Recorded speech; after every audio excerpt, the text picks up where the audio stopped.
지금 주님 안에 거하십시오. 요한복음 15장 4절. 내 안에 거하라. 예수님의 영은 속죄에 의해 내 안에 들어와 계십니다. 그렇다면 나는 주님과 정확하게 일치하는 생각을 갖기 위해 인내를 갖고 훈련해야 합니다. 하나님께서는 저절로 내가 예수님처럼 생각하도록 만들지 않으셨습니다.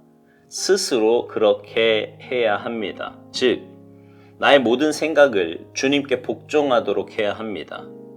내 안에 거하라. 지적인 문제, 돈 문제 등 그것이 무엇이든 인간 삶의 모든 영역에서 주님 안에 거해야 합니다. 일시적이거나 잠깐 인위적으로 사는 삶이 아닙니다. 하나님과의 교제가 방해된다는 이유로 하나님마저도 나의 상황 가운데 역사하시지 못하도록 막는 것은 아닙니까? 그렇다면 그것은 주제 넘은 행동입니다. 당신의 상황이 어떠하든 문제가 되지 않습니다. 우리는 기도에 못지않게 다른 상황에서도 예수님 안에 거할 수 있어야 합니다. 스스로 나의 상황을 바꾸거나 조작해서는 안 됩니다.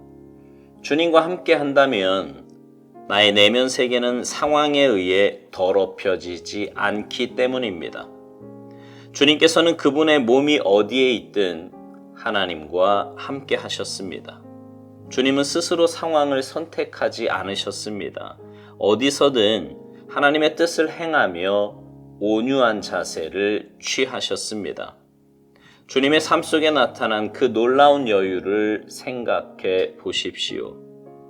우리는 감정적 흥분을 통해 하나님을 체험하려고 하지만 거기에는 그리스도와 함께 하나님 안에 감추어진 생명의 평강이 없습니다. 당신으로 하여금 그리스도 안에 거하지 못하게 하는 것들이 무엇인가 생각해 보십시오.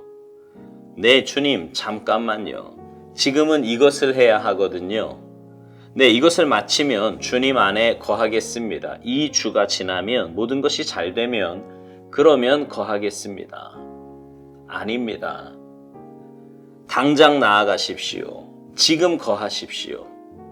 처음에는 계속적인 노력이 필요합니다.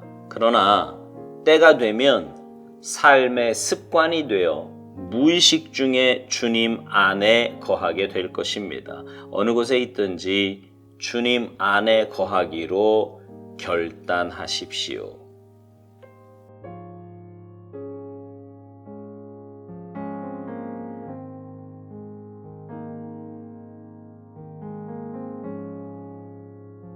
사람의 본성이 어떠냐에 따라 성선설과 성악설로 나뉘어집니다. 사람은 본래 태어나면서부터 선하게 태어나는데 죄악에 물들어 악해진다는 것이 성선설이고요. 사람은 본래 태어나면서부터 악하게 태어나기 때문에 죄를 짓게 된다는 성악설로 나뉘는 것입니다. 여러분의 생각은 어떠세요? 성선설 같습니까? 아니면 성악설 같습니까? 사실 우리는요, 태어나면서부터 죄인으로 태어납니다. 아담 이후 모든 인간은 죄 가운데 태어나게 되었어요. 죄를 지어 죄인이 아니라 죄 가운데 죄인으로 태어나기 때문에 죄를 짓는 것입니다.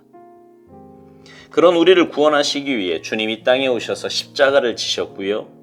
누구든지 그 십자가를 믿음으로 받아들이고 그래서 주님의 보혈로 씻김 받으면 주님이 우리 안에 들어오셔서 내 인생의 주인이 되어 주십니다. 여러분 한번 생각해 보세요. 영원히 죽어야 할 우리가 주님의 전적인 은혜로 구원의 반열에 올랐습니다. 그리고 무엇보다 그 주님을 내 마음에 내 인생의 주인으로 모셨어요. 그러면 우리는 어떻게 살아야 하겠습니까? 고린도후서 5장 15절에 있는 말씀대로 이제는 더 이상 나를 위해 살지 않고 나를 대신하여 십자가에서 죽었다가 사신 다시 살아나신 이 바로 예수님을 위해서 살아야 하지 않겠습니까? 그래서 오스왈드 목사님은 우리에게 이런 권면을 합니다. 나는 주님과 정확하게 일치하는 생각을 갖기 위해 인내를 갖고 훈련해야 한다고요. 그러면서 하나님께서는 저절로 내가 예수님처럼 생각하도록 만들지 않으셨다는 겁니다. 그렇지요. 하나님은 우리를 로봇처럼 만들지 않으셨어요. 우리를 하나님의 형상으로 지으시고 자유의지를 주셔서 우리로 하여금 선과 악을 선택하도록 하셨습니다. 그래서 우리는 하나님의 뜻에 맞는 선택, 하나님이 기뻐하시는 말과 생각과 행동을 위해 열심히 노력해야 합니다. 오늘 본문 말씀에 보니까요, 주님은 우리에게 내 안에 거하라고 말씀하십니다.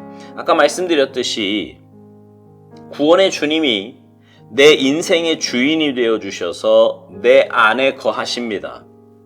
그렇다면 우리의 삶의 모든 영역이 주님 안에 있어야 합니다. 그것도 늘 항상 말입니다.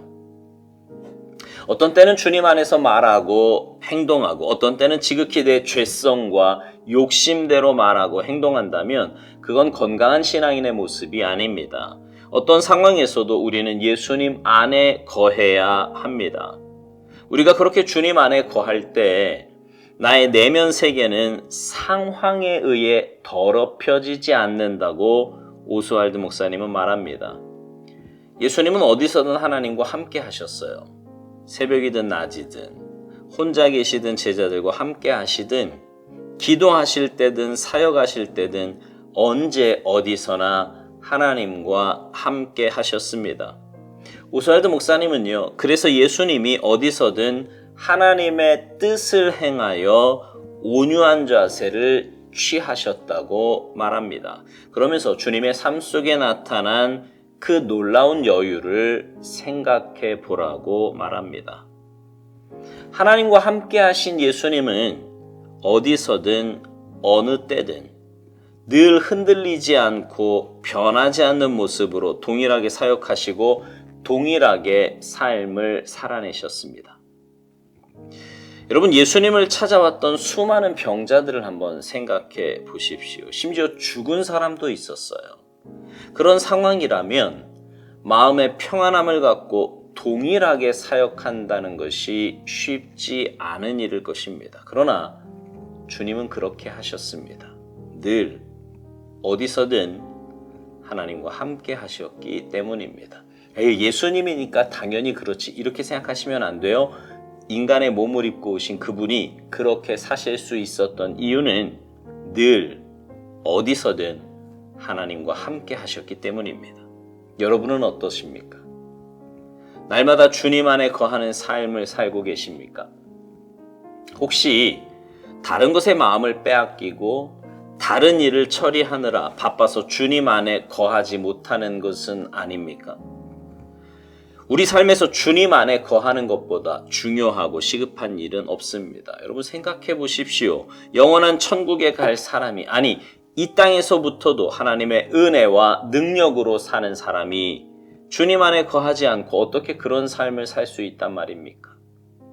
그러니 우리 삶의 가장 우선이 되어야 할 것은 바로 주님 안에 거하는 것입니다. 주님 안에 거하는 삶은 처음에는 많은 훈련을 필요로 합니다. 말씀, 기도, 묵상, 예배, 순종 등 주님에게서 멀어지게 만드는 것을 지우고 없애기 위한 경건의 훈련이 반드시 우리 삶에 있어야 합니다.